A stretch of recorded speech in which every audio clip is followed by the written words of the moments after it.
views expressed on this program are those of the hosts, guests, and callers, and are not necessarily those of this station, its management, or other advertisers. You're listening to Transformation Talk Radio.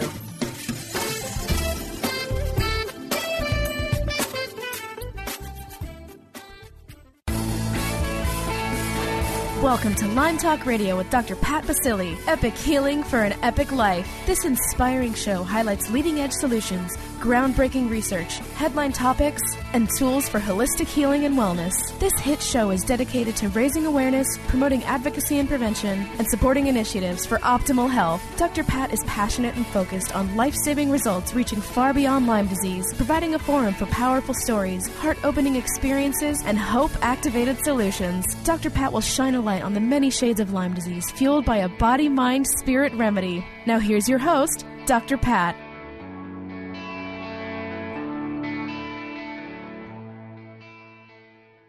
Hey everybody, we want to welcome you. Welcome to Lyme Talk Radio, and we're so thrilled to have all of you tune us in and turn us on. I'm Dr. Pat Baccili, the host of the Dr. Pat Show, and I am so thrilled that we've created this venue for all of you out there as a part of Lyme Global and some of the other initiatives we've put together. I'm joined by my co-host, the amazing Dr. Darvish. Dr. Darvish, isn't this awesome? This is fantastic. I am so thrilled that you promoted and initiated this process of educating the public worldwide about Lyme and all the disease processes that go on with this, because most of us don't know what Lyme disease is, and most of us have it and don't know it. Right. So this is fabulous that you have initiated this process. I'm so proud and excited to be part of this. Thank you so much. Well, and let's talk about Dr. Darvish for a minute. I mean, for many of you, I just want to make sure you know who she is. And, you know, it's hard for any of us in the moment, you know, that we have this airtime to truly describe, you know, who someone like Dr. Nooshin Darvish really is. You know, besides using phrases, and this is me now, and I can't wait to hear what Julie says, but besides using phrases like angel, warrior, you know, healer, advocate, besides all of that, you know, when we look at the people in our lives who truly step up, we look at someone that is dedicated to not only educating the public, but educating ourselves about the intricacies of what it's like to heal. Body, mind, spirit.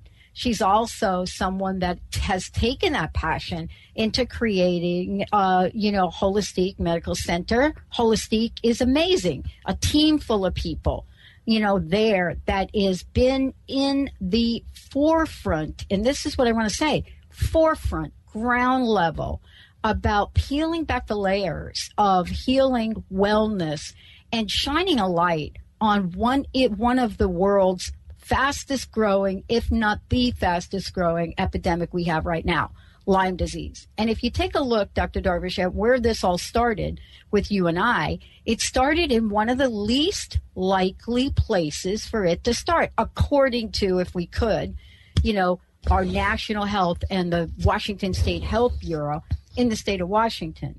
But certainly we've known about Lyme disease in many, many arenas. However, we have not known about it, have we, in terms of its chronic implications and its role as the great imposter? Definitely, Dr. Pat. First of all, you're very, very kind. You know, it is really my pleasure and my duty to share with everyone and help whoever I come across to go through their journey and be an assistant in their life. Because we're all here really to create a world that is full of love and peace and will hopefully help advance the civilization and human civilization. So it is truly my blessing and honor to be part of all of this for each one of us out there. Well, let's talk a minute about your role. I want to talk about this for a minute, if we could. I know we've got Julie coming on. We've got a lot to talk about in the show today. And, you know, Dr. Darvish and I have to tell you, we are getting super creative about how to educate the public about what's going on with tick-borne diseases. And, you know, we refer to Lyme because it's the most common that people recognize. But, I read the president's message from an association that you're familiar with, the International Lyme and Associated Disease Society, right? And I read the president's message, and I think we should take a moment to talk about this, especially in light of, what this month represents. We're talking about, this organization criticized the Lyme Guidelines Review Panel of the Infectious Disease Society of America for excluding patient interest and disregarding competing guidelines in its review plan. Now, what is that big sentence when you go to the websites, ilads.org? That's how you get there. What does that really mean? Well, let's chat about that, Dr. Darvish, if we could, because what they're challenging is an outdated 2006 Lyme guidelines. Now, you and I sort of started this journey even before that, but what are they really saying? Why are they willing to put themselves out there and say, hey, you guys just do not have this right? Well, it is truly an epidemic, correct? Yeah. So, people left and right, especially on the East Coast, there's so many people there that are crippled with this disease, crippled physically with paralysis. They can't walk, they can't talk, they can't communicate. They're afflicted with intense pain, and I'm sure Julie will cover some of that as well. So this is such a growing epidemic, and doctors really, we don't learn anything about Lyme disease going through medical school. And it's kind of pushed to the side. I remember going through medical school 25 years ago, and I got maybe 3 sentences. Currently, I was talking to one of my resident physicians who graduated last year, and he was saying he got maybe a paragraph full of information about what Lyme disease is. And so, we're expecting doctors to figure out what this infection is, or multiple infections are in this class of conditions, and treat it. And we don't have any information about it in terms of being educated from our experience as medical students and resident doctors, and even, 20, 30-year physicians. A lot of times we kind of push it to the side and we say, Lyme disease does not exist. Yeah. It just does not exist. And, talking to some of the most well-known infectious disease doctors whose specialty is infection disease, They push this to the side as well, and yet the society is getting sicker and sicker and sicker. More pain, and more pain, and more pain. And they're on tons of medications for pain, and nobody knows what to do with these people. And their families, their families become part of this society where they begin to deny what Lyme disease is. So in reality, they're denying these patients and outcasting them, which makes the whole scenario even worse for the patient. So it is a really difficult epidemic and condition to treat. But many of these doctors from ILADS, the International Lyme Association, they have really stepped out of their boundaries. They have taken steps beyond their calling and put their medical licenses on risk. Yeah. Because a lot of times many of these doctors have had their license either taken away or they've been literally thrown into jail because of the fact that they are helping people with this condition. Yeah. And, what's so interesting about this, and, this is something that's really, I love talking with you about, and I know we've talked about this before, and we're going to hear a very, very amazing story. But, I grew up with a mom that used to tell us, behind every dark door, there is a light. Underneath every challenge you'll have in life will be an opportunity. And my mother was, my mom was someone who had her first child at 12, her second child at 13. She grew up in the Deep South, and that's what people did. And I always wondered if I would ever imagine myself quoting her in my lifetime. Because, as kids, Dr. Darvish, right, you're a mother. And how often do your kids say, oh, are you going to really say that to me again? Right? You think, oh, here she goes. And besides that, oh, and she's a doctor. And here we are in the world today, and this is what I've come to understand. Because of what's happening with this disease, and this is the sad part of it, people are dying from this, because of the level at which it's gotten. We are now shining a light, and people are willing to stand up and fight. And, the Lyme challenge is so important in raising the level of awareness.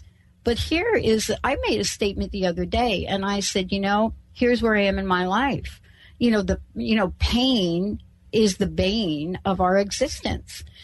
Pain is killing us. And yet at the same time, I don't know about you, Dr. Darvish, I have never seen such tenacity, such courage in people that are moving past their pain. Have you? This is one of the things, I'm so glad you brought this up. First of all, you are very, very blessed to have had a mother who told you that behind every darkness there is light, because truly there is light. And that light may be just pure love, not only love for the people around you and coming to you, but the love that is within you and the love that connects you with the source, the greater source above. So you are so, so blessed, because I can totally see that as you're talking about that, knowing you for all these years, I can see how you push through, personally, through all of this darkness that you face, and see the light and bring that light to others. It is just an amazing radiance that you have, and I truly thank you for that beauty and that light. And I guess I must thank your mother for that as well. Yeah. I mean, you have to know this. We're coming up on Mother's Day, and you have to know this, Dr. Darvish, right? We often wonder what impact will our words have on the people that are in our lives, our children, others in our lives. And here you and I are, and you have said yes to really, let's call it shining light on holistic healing and wellness, body, mind, spirit. I can never say body, mind, spirit enough. People said, oh, it's so overused. And you know what I say? That is a joke. It is not overused. We haven't even warmed up yet to really talk about what that means. What have you discovered since you and I first met? Oh my gosh, it's so many years ago now. But the point is, we've been talking about this for over 10 years. I think Jessica found one of our first interviews we did on this. But we've been talking about this. And you are not going to go quietly in the night, are you? No, there is a light out there. What I have discovered is that really any disease process that we come across, any diagnosis that we are given as individuals, even as a society, that there is a reason behind it. There is a sign behind, or a phenomena behind it. I presented at the oncology conference this past weekend, and I started off with this little quote. It says, the sign for intellect, actually, I'm sorry, it says there's a sign for every phenomena. Okay? So the sign for the intellect is contemplation, and the sign for contemplation is silence. Because man cannot do two things at the same time. You can't both speak and meditate.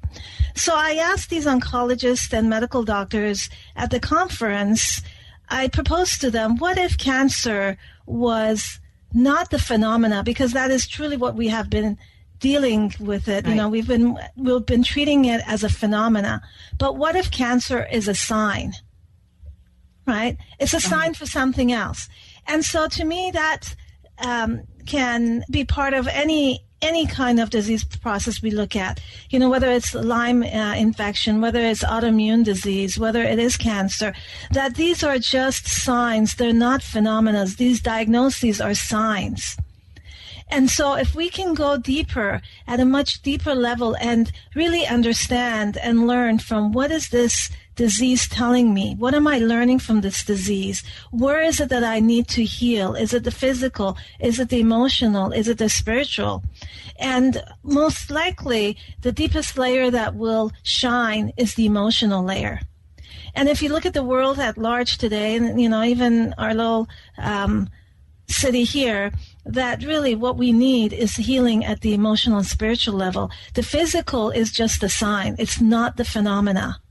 So as we go through this process of learning about Lyme disease, I want people to keep that in mind, that this is not the phenomena. It is a sign. It is a sign for us to grow and develop and mature and become radiant souls, to really heal the world at large and to heal our generations forward. Well, this is what I love about our conversation, because more will be revealed here.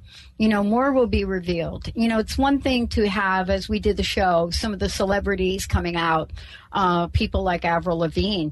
But, I was really struck after we did that show with how many people that are in the forefront, that are in the public eye, that have not come out to talk about it. And I know this is a little bizarre, but I will tell you this.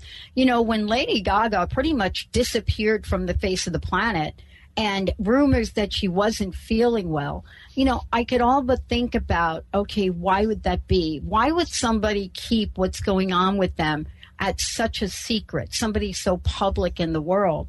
But we're really finding out that people aren't really keeping this as a secret. It's really the dynamic of this. A, I don't feel well. B, no one knows why. C, I'm given medication, a number of things that we're trying to get whatever this mystery disease is under control.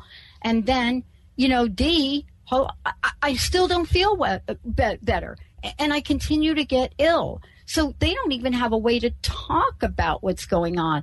Now, how about everybody else? How about today? How about our special guest we have here today? How has she been able to find that voice, Dr. Darvish? You sent me a little email last night, and you said, what if we call this show Living with Lyme with Courage, Conviction, and Change? Mm-hmm. And I thought, my gosh, you are so intuitive. You don't even know this woman. You don't even know Julie. And yet you have, nipped it in right where it needs to be nipped. And that she is truly, truly a force of courage and conviction. You'll hear her story, but her story is just amazing in terms of what virtues and qualities she has exhibited to not only her family, but to the people around her and everyone that she comes across. She comes into the IV room and sits there and gets an IV, and she's feeling very ill, but she's got this radiance, this smile that shines, and I'm sure she doesn't realize how penetrating that soul of hers is, affecting so many people around her, and how much healing she actually gives to others through her courage and her determination to get better. So this is a woman that is absolutely amazing, and it is truly my honor that to be part of her healing process and have known her for a few years now. Yeah. Well, this is really what you and I are doing. This is, for those of you tuning in, this is Lyme Talk Radio. This has been a dream of mine for a really long time. Of course, we are the, folks that helped Katina Macris pull off and push forward on her journey for Limelight Radio, and now our venue with Lyme Talk Radio as well as Lyme Global is to take an initiative out into the world, because people are looking for answers. People are waiting to hear what the discoveries are.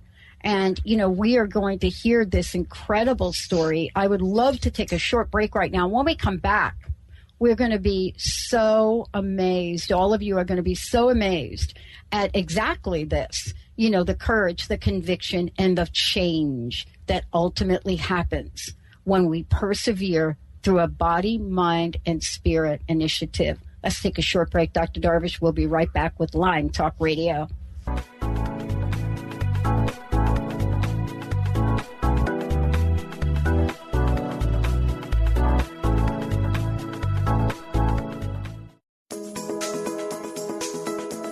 The new era of financial planning is upon us, where it is just as important to focus on your inner wealth game as it is your outer wealth game. Wouldn't you like to be in the forefront of this new groundbreaking financial movement? Lynn Brown, award-winning financial planner, energy coach, and international radio host, will share real, actionable money wisdom infused with empowering tips, fear-busting exercises, and money-growing magnetism. Aren't you ready to create your fully financially healthy life? Join Lynn for this free 2-hour full-spectrum financial planning workshop in Bellevue, Washington on October 8th or October 13th from 6 to 8 p.m. Space is limited and will fill up fast, so call Lynn today at 425-372-4749. That's 425-372-4749. Light food and beverages will be included. See you there!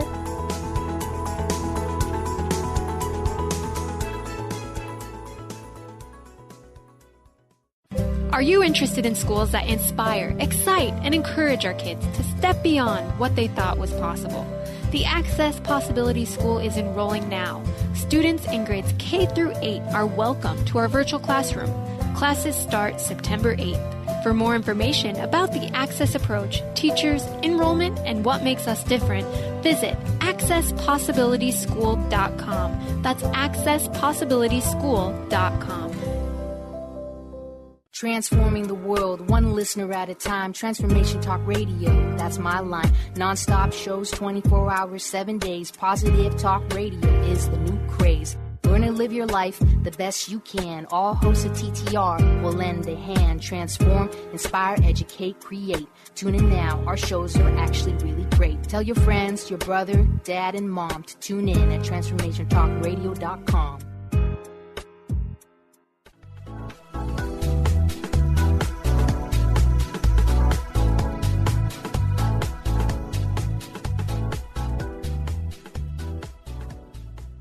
Hey everyone, welcome back. Oh my gosh, we're so thrilled about what we're creating for all of the people that have said, please share. We want information.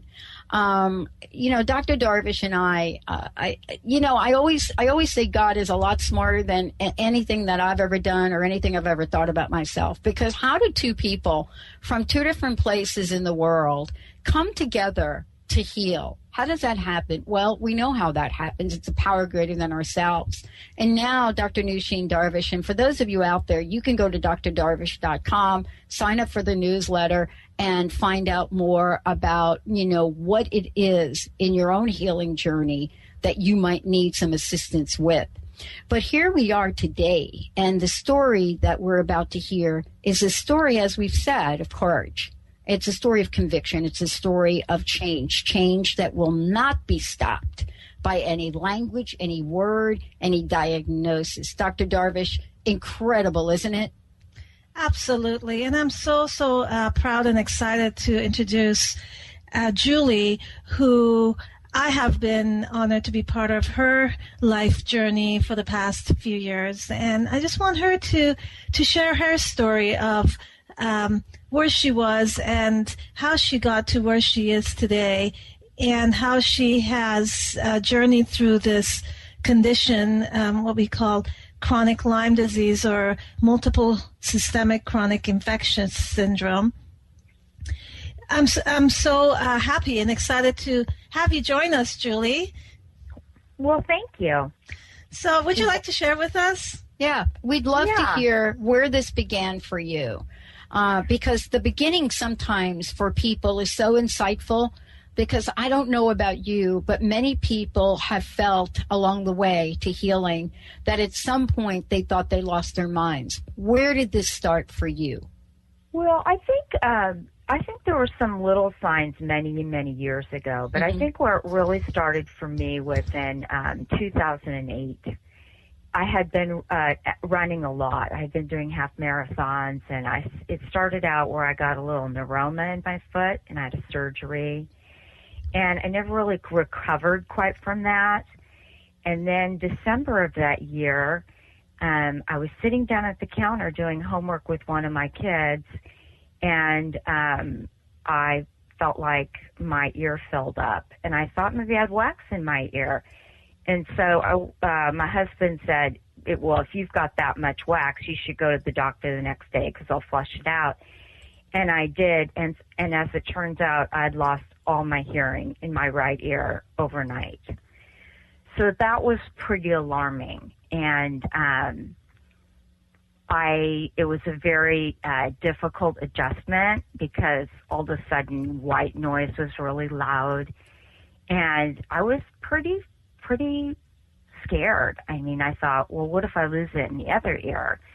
So I saw a lot of doctors, and nobody could really explain to me, well, what happened. They said it's either autoimmune, it could be a virus, it could be this. It happens to so many people in the population. And so that was kind of my first real wake-up call that something was going on. And it just proceeded from there, Then, a few months later, I got a little bit of, I got depression.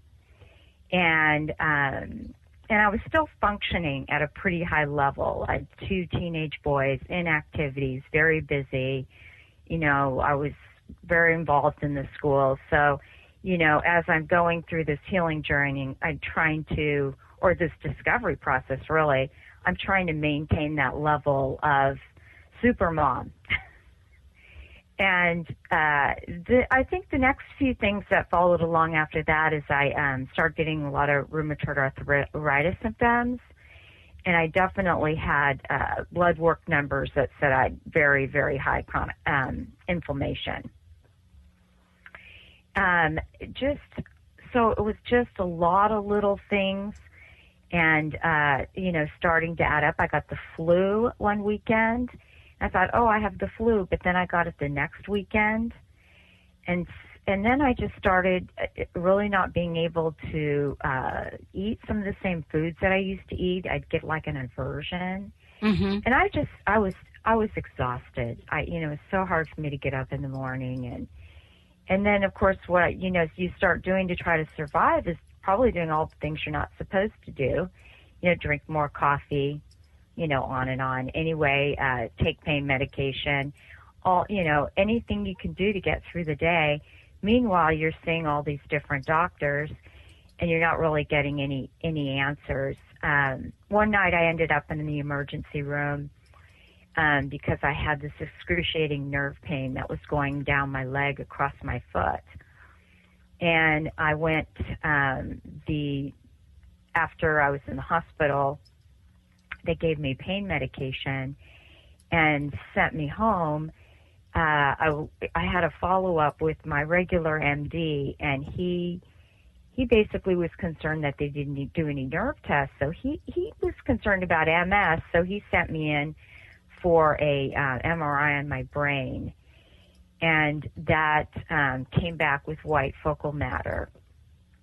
Well, I had started seeing Dr. Darvish about probably around, somewhere in between all of this. And I think it might have been shortly after my hearing loss. And I had known about Dr. Darvish because I had a son with a lot of multiple food allergies that I had brought to see her when he was younger. Anyway, pretty much what with Dr. Darvish, somewhat concluded with that, this is how I kind of remember it, is that white focal matter is a really common thing for people that have Lyme disease. So, once again, I'm having all these little indicators, of somebody with late stage Lyme, but I'm not, the only person who's able to diagnose me is Dr. Darvish. Mm-hmm. And this is a story for, several of my friends as well, is that really the people that you're most likely to get a diagnosis from is a naturopath, because they are looking at your body as a symptom. Your whole body as not a symptom, a system. But it's been a really difficult journey. It's hard for me to focus sometimes on healing myself and not just promoting the whole cause. Because as you get out there and you have this late stage Lyme and you talk to people about it, and they look at you and their head kind of tilts, because they don't know what you're talking about and they think you're crazy. And, it's my personality type to promote and, kind of convince people of things that are happening. So, basically, I had to have my kids several times say, Mom, you got to let go of the cause and focus on your own healing. But wow. I have to say, wow. My family, I have to say, has been such a blessing through this whole process because, I was the one who took care of everybody. And, when it was time when I was really falling apart, boy, everybody just, even my teenage boys just rallied to really, take care of me. And wow. it was really, it's probably been it definitely has been the biggest joy to come out of this for me. Right. Is right. to be able to receive, love and help from other people in the process. Yeah. Even those that, go ahead. I have a very specific question for you because I'm really struck by what you're talking about. You are really sharing something super important, especially when you talk about the kind of support you have, because you and I both know this, and so does Dr. Darvish. Not every family rallies around to support them, especially in the face of fear. I've got to ask you this question because I don't know why, because I think you have something to say about it. Many people that are in your position, they go to many different doctors and they hear many different things. And, I am so curious about what some of these other doctors said to you. And the reason that I'm asking this question is for our listeners, because they are being told or they hear things that the doctor says, and they actually believe a lot of this and really have not been able to take it to the level that you did, right? So you happen to know Dr. Darvish, but many people don't. Can you give us an idea of perhaps in the early stages or in the early days, what some of the doctors said to you that they thought you had or what some of the treatment might be? And then I guess the second part, Dr. Darvish, of the question is, were any of them open to even talking about Lyme disease, Julie? Well, yes, I can definitely answer those questions, and Great. I actually can answer both of them.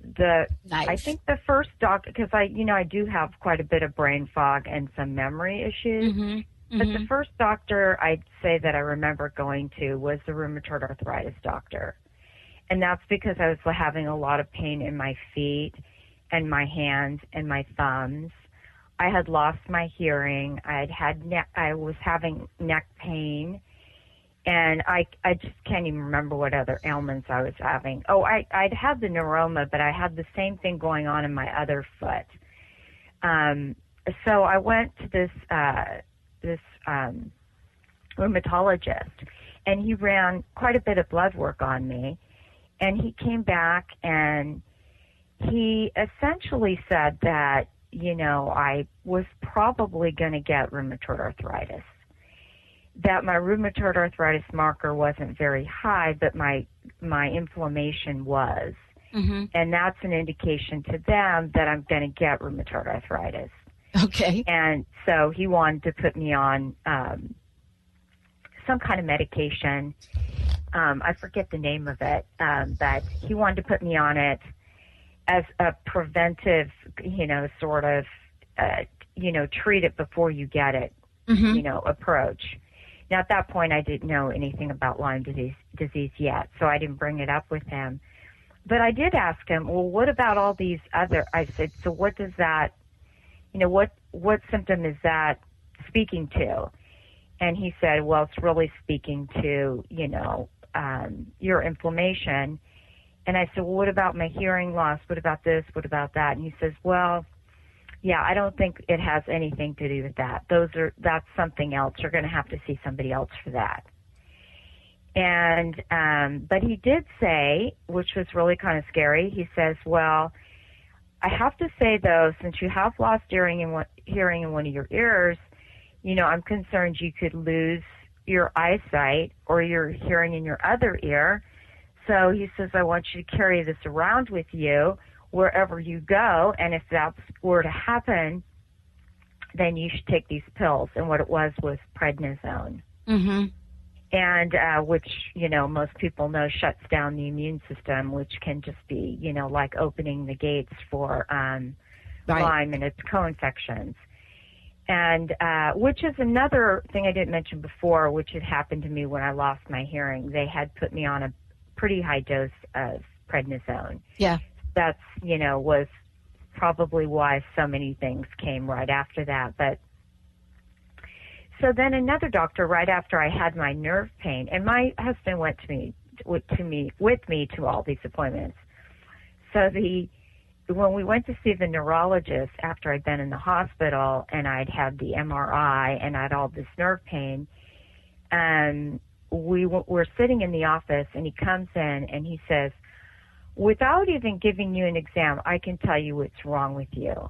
And I said, okay. And he says, but I'll give you an exam anyway. And I said, well, what's wrong with me? And he goes, you've been crossing your legs. Yeah. So, see, I knew there was a reason that I had to ask you this question. Dr. Darvish, you're right. I am intuitive. I knew there was something like this that was going to come out today. Okay. I have to interject that I'm on a couple different Facebook groups, one is Lyme and co-infections. Yeah. And one of our threads one night was, what are all the things that doctors have said to you? Things like that. It was pretty funny. But that's at the top of the list. I got to tell you that one. And the reason I want to ask you, was there an explanation? I'm sure there's got to be some. Oh, it's circulation. I'm hoping, Julie. Well, he basically says that when people cross their legs, a lot of time there's some bone there that hits the nerve, pinches it, and then does a little bit of nerve damage. And he recently had a neighbor of his that came in and had done the same thing by doing squats. But when I told him that I had all this other stuff going on, and I was at this point, I'm really scared. Yeah. I told him all this other stuff was going on, and that, I might, I've been told I might have Lyme disease. And he just looked at me and he says, well, we don't have Lyme disease in this state. And if you had Lyme disease, you'd be hooked up to so many IVs right now. And that was all he said, which was interesting because, most people don't even, they just figure you take 3 weeks of doxycycline and you're good to go. Yeah. So that was interesting. But so I went nonetheless, I went and saw a different neurologist. Okay. And he was at least willing to, he actually went through my brain scan. He covered it pretty thoroughly with me, and he explained why it was not MS and what MS would look like. And he ran some additional blood work, and then I got one of these letters in the mail that said, everything's fine. You don't need to come back. So once again, you've got this issue going on, and you don't know why, and so I did quite a bit of reading about Lyme disease, even as I was,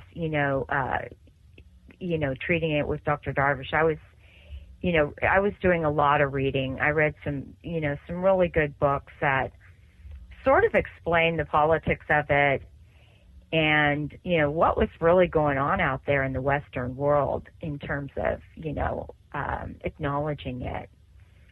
And, and I just think what happens is you just start meeting more people that have it because you're open to it. And you start hearing their stories.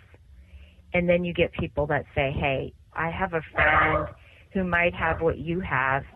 Can she call you? And you're like, sure. So it's been a very hard journey. Although my family was very supportive, I have a lot of friends that had a difficult time, I think, at first, really understanding it. And, I had a lot of friends who were really great. And, but it was hard. It was hard to not show up for things. Yeah. It was hard to, it just make commitments and not be able to, it was hard not to be able to do the things you used to be able to do. That's right. It was hard to not be able to plan for something because you didn't know how you were going to feel. It was hard to hear about people who were much worse than you. And then discount maybe, oh, well, I'm bad, but I'm not as bad as she is. I'm not having seizures. You know, I mean, it's a very hard walk. Right. Right. Dr. Darvish, Yes. I'm curious to hear, you know, what questions you have for Julie, because, you know, I would love to get my hands on that thread of what doctors have said, because I think we have heard so many interesting things that, you know, we're actually starting to document them. Because when people walk into a doctor's office, first of all, it's intimidating, right? Secondly, what happens is we automatically go to a place where we feel like we are in a parent-child relationship. And even if we have questions, we don't ask. Dr. Darvish, I'd love to hear what you have to say about what Julie just shared.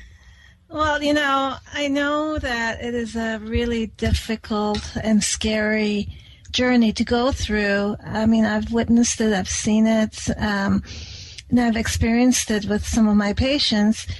And I have to tell you that as scary as it is, people like Julie are so determined and so courageous under all of this that they keep persisting right through. They don't give up.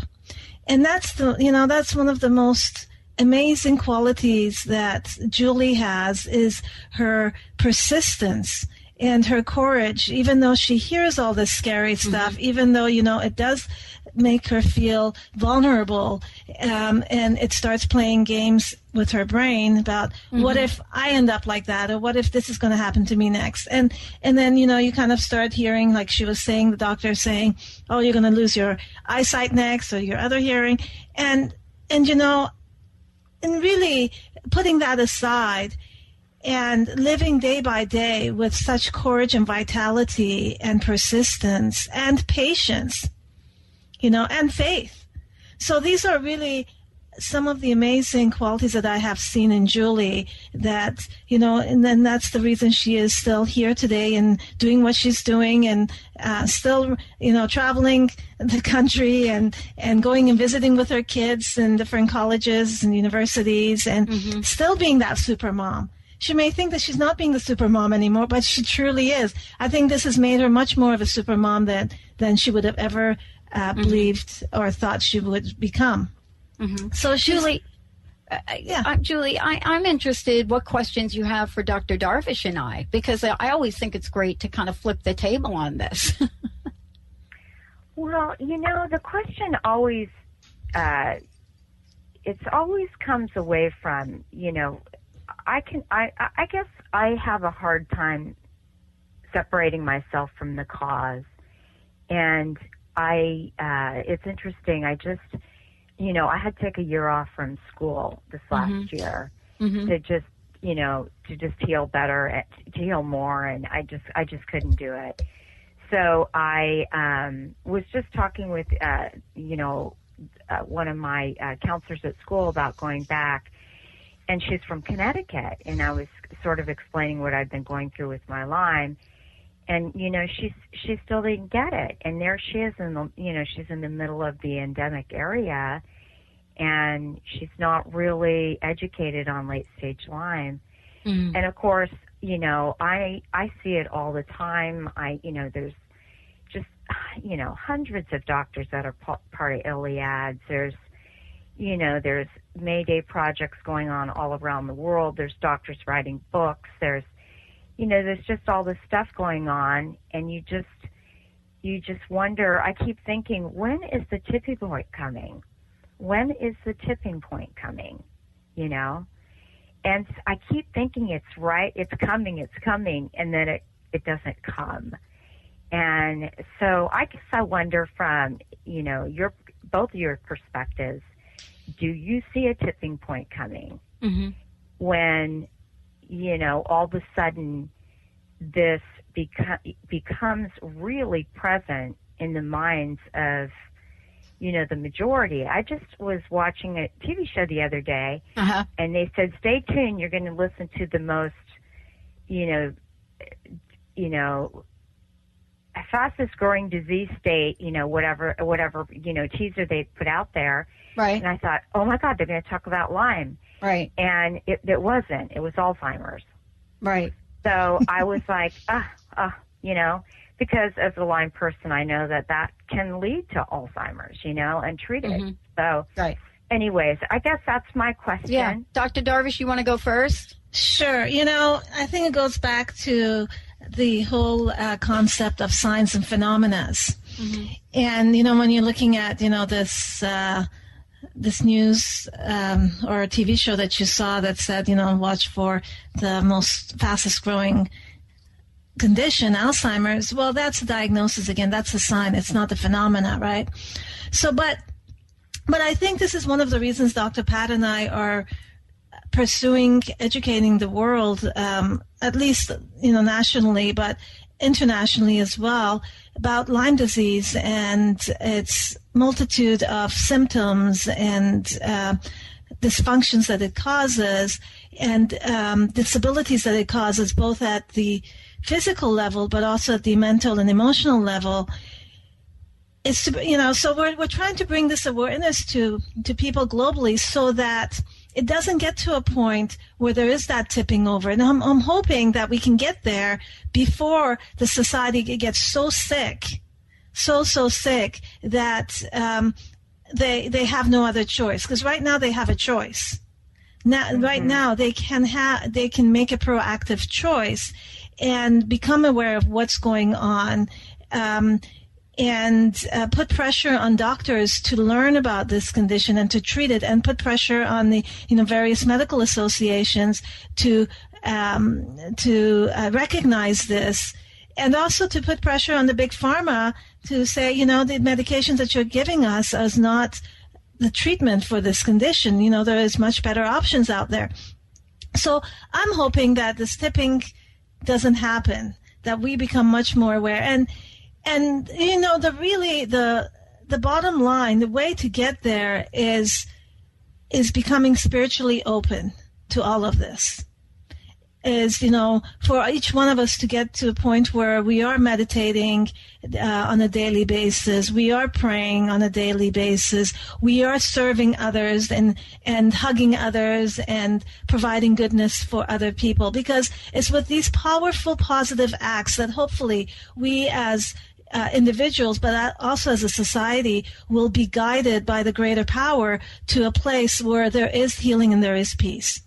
So, it reminds me of this a beautiful quote by Abdu'l-Baha. He says, "Only have faith, patience, and courage. This is but the beginning, but surely you will succeed, for God is with you." And I think that's really what we need to remember, is that this is just the beginning, but with the patience and the faith and the courage, we will succeed, because the greatest source is right behind us. We are not alone. And too often do we, especially when we're fighting this as patients, but also as physicians, we think that we're alone, and yet we're not. There's such a huge power behind us. We just need to learn to tap into that to help us transform at this level, as the individual and as a society. So it is a process. It is truly a process. But like I said earlier, Julie, the process that you've been going through for the past 7-8 years has been well beyond just dealing with the physical. You've acquired spiritual virtues and tools that you would have not acquired otherwise. You have acquired this faith, this patience, this courage, this persistence, this love. And recognized also that there is so much love around you. It's not just you that has to give the love, but there's so much love that comes to you. And that in itself is more healing than any medicine that can be offered. So I want you to keep that in mind, how powerful you have been and how powerful you continue to be. Yeah. Oh, thank you. Wow. What a great show. Yeah. I have to say that is probably the two of the biggest gifts I think I've received that I can wrap my brain around. I know there's a lot more that I haven't been able to absorb yet. But definitely feeling love and support from people around me and allowing that to happen. And also, from my end, just, I feel like I was always a compassionate person. But I feel like I'm just so much more compassionate now for people with, that are struggling with ailments, because you just really understand what that feels like. And I think a lot of people that are really suffering are very isolated and don't have the love and the support around that they need. I think there's a lot of people, too, that just their whole family, has this disease. And it's like, who do we treat first? Right. Because it's just so overwhelming. Yeah. Yeah. I mean, we really now know the statistics. I think the greatest challenge, and you both have talked about this, and I want to thank you both for joining me here today.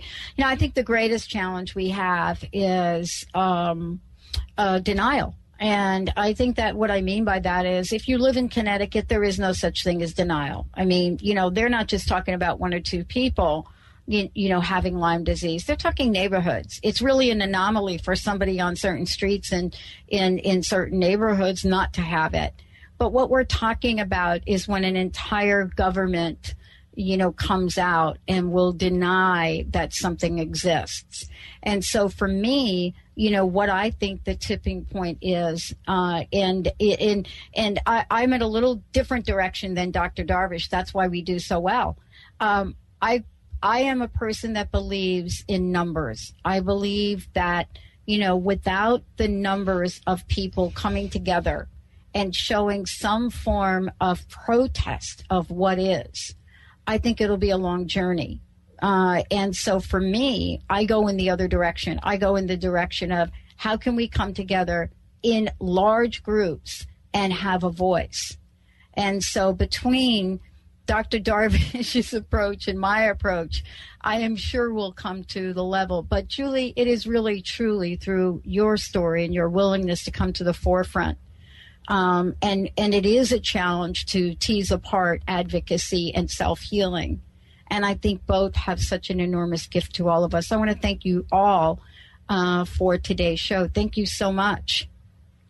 Well, thank you. It's a pleasure to be on. Lyme awareness is just so important to me. And, I wear my buttons and my shirts all the time, and I have lime green everything. Yeah, right. Thank you so much, Julie, and thank you so much, Dr. Pat, for bringing all of this to all of us out here. Yeah, and I love this. And I want to tell everybody, you can find out more about us. Go to LymeTalkRadio.com and stay tuned for much more to come. And if you haven't taken the Lyme Challenge, Dr. Darvish, do you have the pictures up on your site? I do. I do have a picture of most of my office staff taking the Lyme Challenge. And if you go onto our Facebook Holistic Medical Center, HOLISTIQUE Medical Center on Facebook, you'll see those pictures. And plus you'll see some of the connections to some of these radio shows and some other information about Lyme and other conditions and the power of healing. I love it. And I want to thank all of you for doing what you do. And please, if you have any questions or want to share with us your story, please send an email to info, INF as in Frank O, @LymeTalkRadio.com. We'll see you next time.